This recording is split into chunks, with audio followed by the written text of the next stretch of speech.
A nice finale, if you ask me. There's one issue that I've got with it, but I'll mention that at the end of this video. So, rewinding the tape, we have the repeat of the Final Advantage situation where everyone has to do the world scramble and then, try and find the thing. And I was able to figure out all the words except for tucked and sleeping, but I think the trick is simply try and figure out how the word can end or what letter is the first letter, because once you do one of those things, it would help. Now, granted, I only spent like a minute and a half figuring out all the other words and looking at those two, and then I'm like, nah, forget it. Just not worth it. Plus, it didn't really enter my mind that all the words themselves were out of order. That would have taken me, freaking forever to figure that out. So I bet eventually I would have figured out tucked and sleeping, but it would have taken me a long while, and then there's no way I would have figured out the rest. I would have needed help 100%. But, come on, that word scrambles can really be a pain. I mean, like, think of the word legend, and try and find the name of a country from that word. I had a list of 4 possibilities on an IQ test, and I couldn't figure it out. Goes to show you, right? So, that individual challenge, I don't really know if the knots were that big of a deal, because it seemed like everyone was untying them pretty easily, but then again, that might be the point of, even though those knots, they should be kind of easy to untie, and it seems kind of odd that they would go from 6 to just 1, unless it was a situation where you really could just yank on it and then that knot would come undone. Because when they had a tying advantage in Caramon, Cochrane didn't have to do any sort of untying, but they've got the reasons. But as this episode showed, the obstacle handling can make all the difference, though I am glad that they seem to have steadied the ropes a little for the plank crawl and then the disc crawl things, because I remember when they were showing the disc crawl things in South Pacific, and those things were wobbling like crazy. Granted, we never saw 2 people on that version of the challenge, but as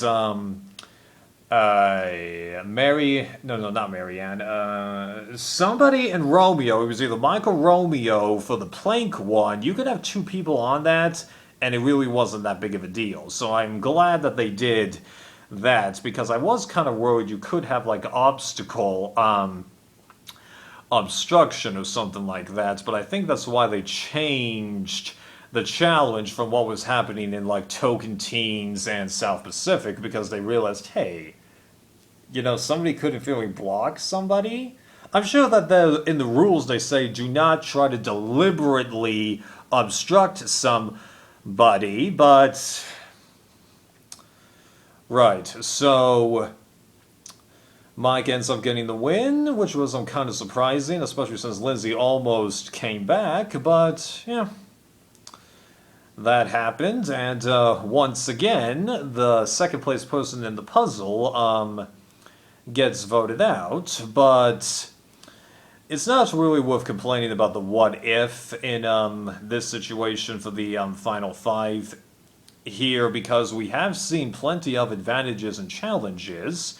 Yeah, usually that does help the person win, but as Corinne showed in a Gaboon, it doesn't automatically equal it, and as Alex demonstrated in Fiji, you can still almost win. I really do mean almost, because you could definitely have scaled that pole, but then you saw him really struggle at the top because he couldn't get a different grip on the thing.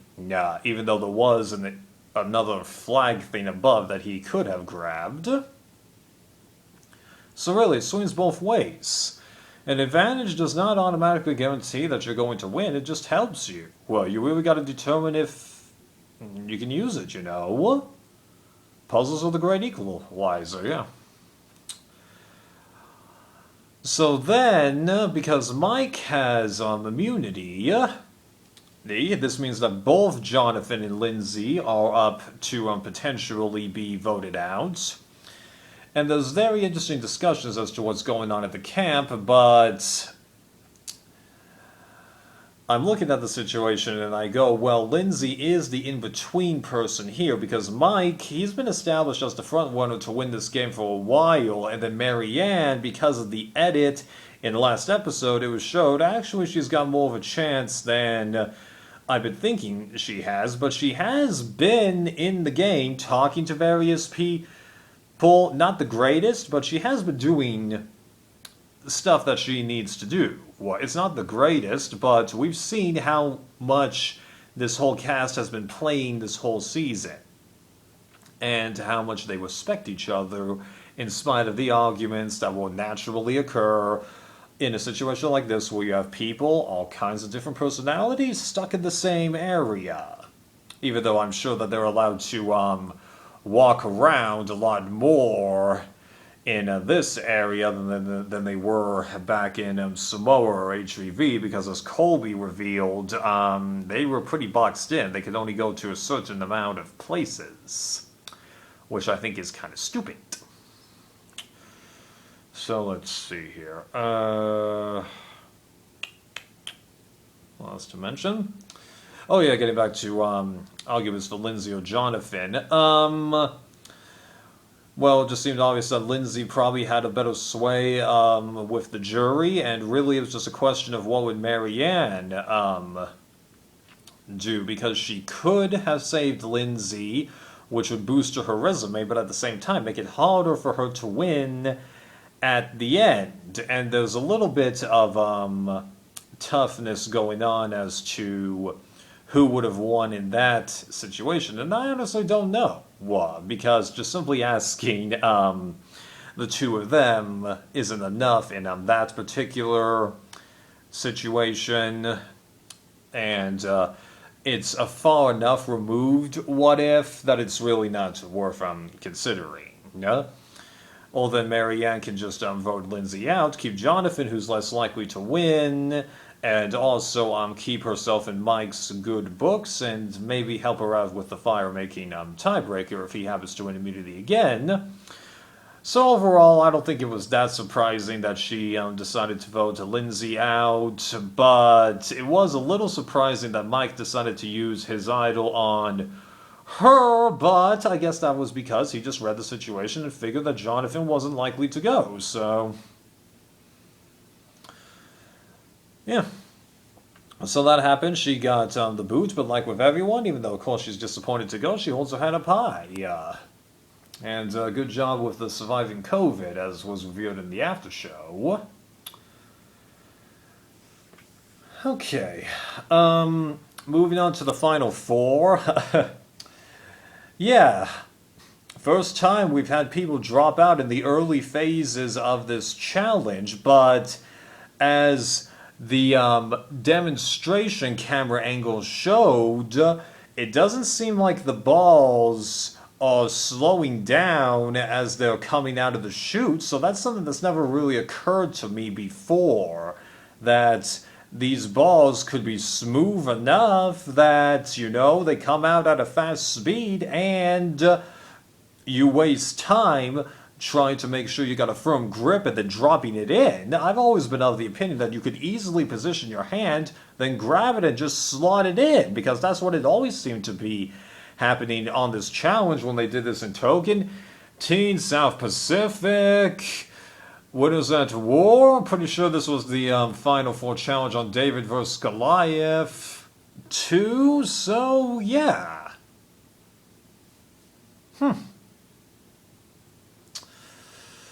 Alrighty, but yeah, that happened, and that was really shocking, just like totally shocking. And then Romeo, amazingly, ends up pulling out the victory, despite the fact that Jonathan mentioned that when he had practiced this challenge, he actually got to 6 balls, and I think that they have 7. So yeah, that would have been a new record, I think, because I think the most that they've ever had is 5 in this challenge. Maybe I'm wrong. They might have gone into 6 and I just don't remember. It's possible. It's possible.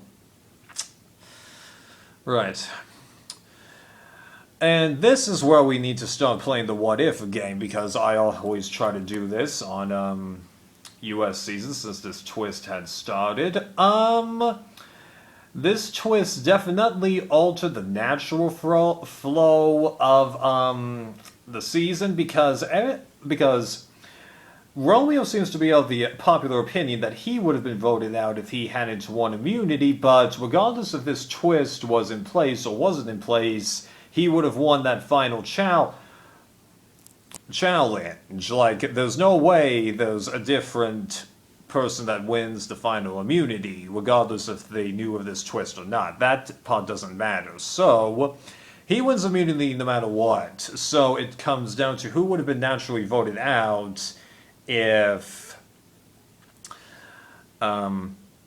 he had won it. My gut was telling me before the challenge started that if this happened, it either would have been Marianne voted out, or it would have been a tiebreaker between her and Jonathan. Why Jonathan? Just because people were mentioning him a little bit more, but the vibe that I got from everyone talking after the challenge, they seem to have indicated that actually Mike would have been voted out. Now, they didn't really mention that in the recaps with Dalton Ross. It's possible that they mentioned that with Rob Sesternino, but that's way too many interviews for me to listen to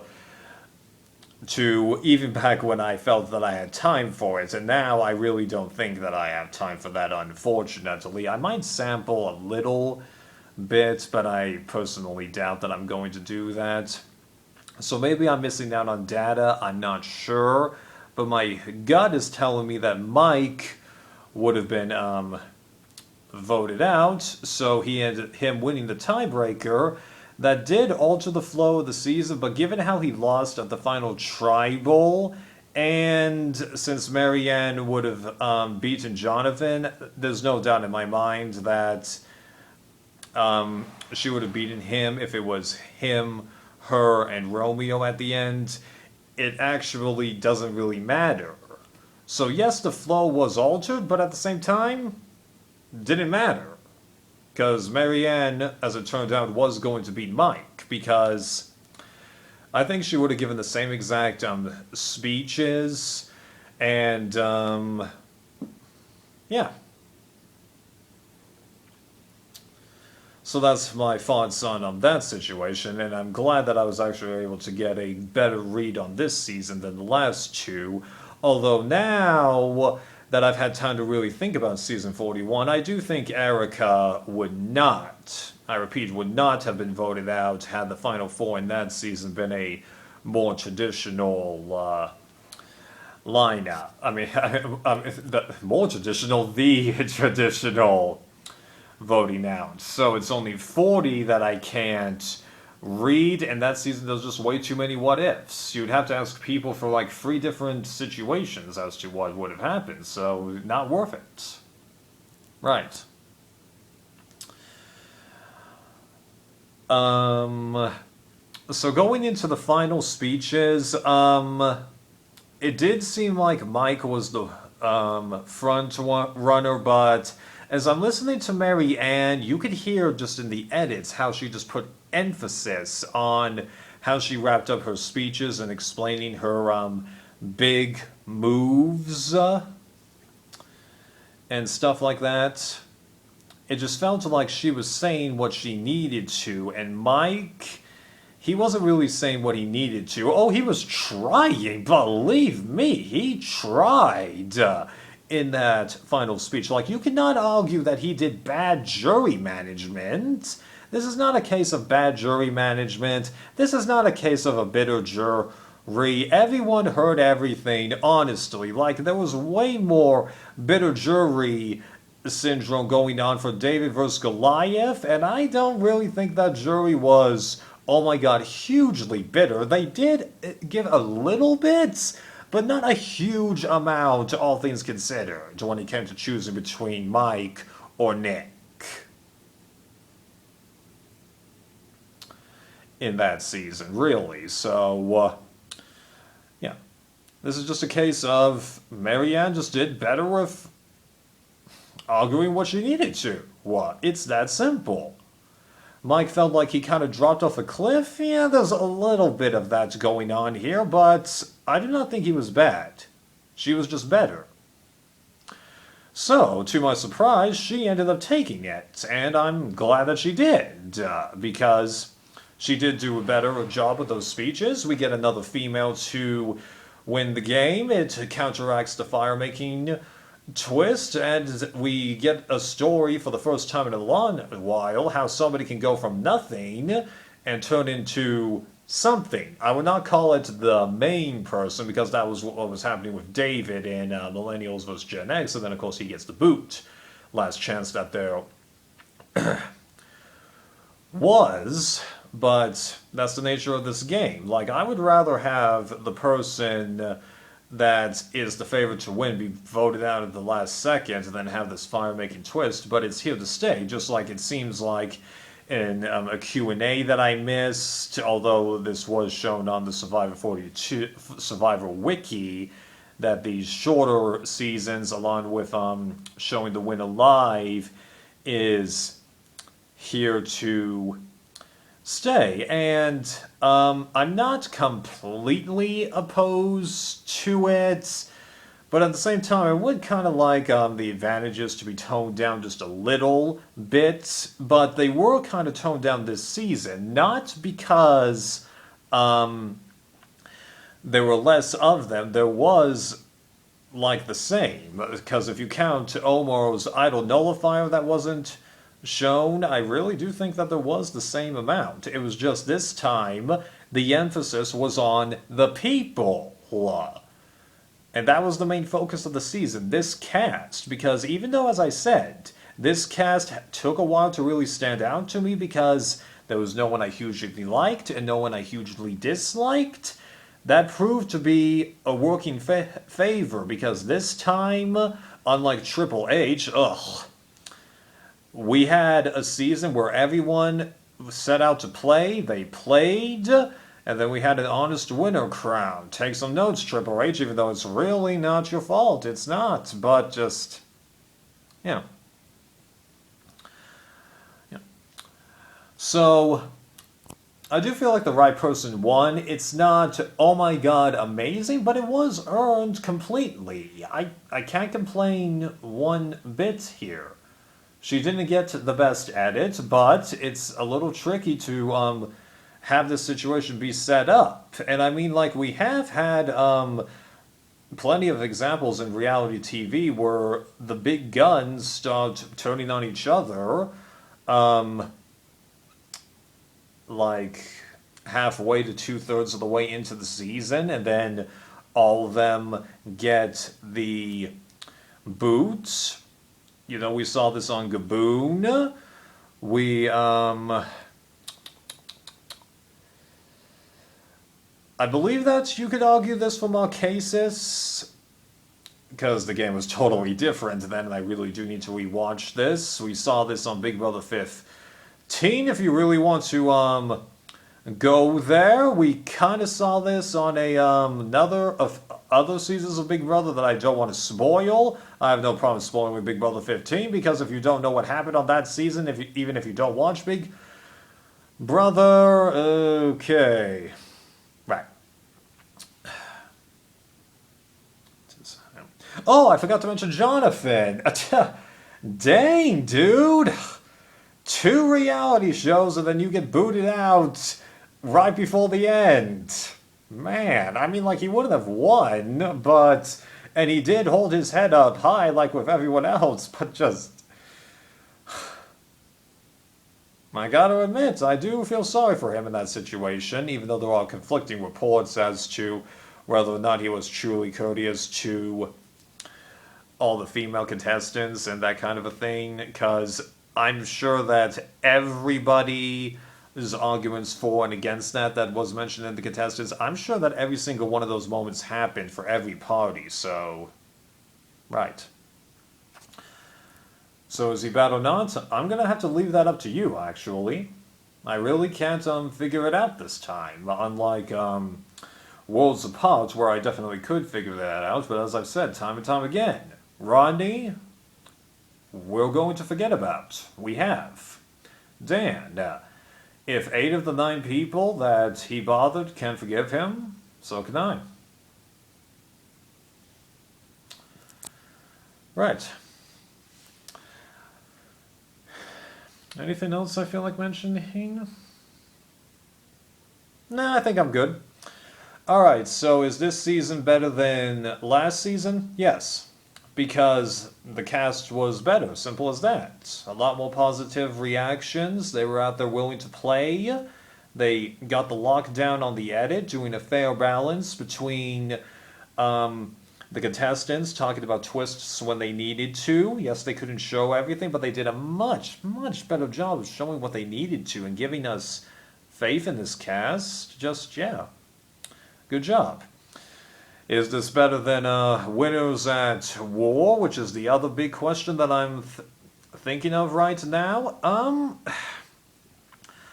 On a critique basis, yes, but that's because I have fewer complaints about the season. No. On a personal basis, the outcome of Winners at War satisfied me a little more, but that doesn't mean that I'm not proud of Marianne. I am. But, you know, sometimes you just feel more prouder of people, and to be fair, Tony has demonstrated himself as an aggressive game player, whereas Marianne is a more calculated gameplay. Oh yeah, you can argue Tony has calculations. You can. Justifiably so, but it's definitely not the same game. But as Tony himself said, he is not Survivor King. He is Survivor King of Winners at War. That's it. As it should be. Like, you really want to compare Tony's game to Tom's game? It's a totally different playing field there, and it's not just the fact that it's a different cast. It's the other dynamics as well. You have to take that into account. You have to. That's why it's a lot better to compare Dan versus well, than it is to do that for Survivor winners. Right. So it's definitely better than last season, I'll tell you that much. Was it going to rank officially? Look below. See ya.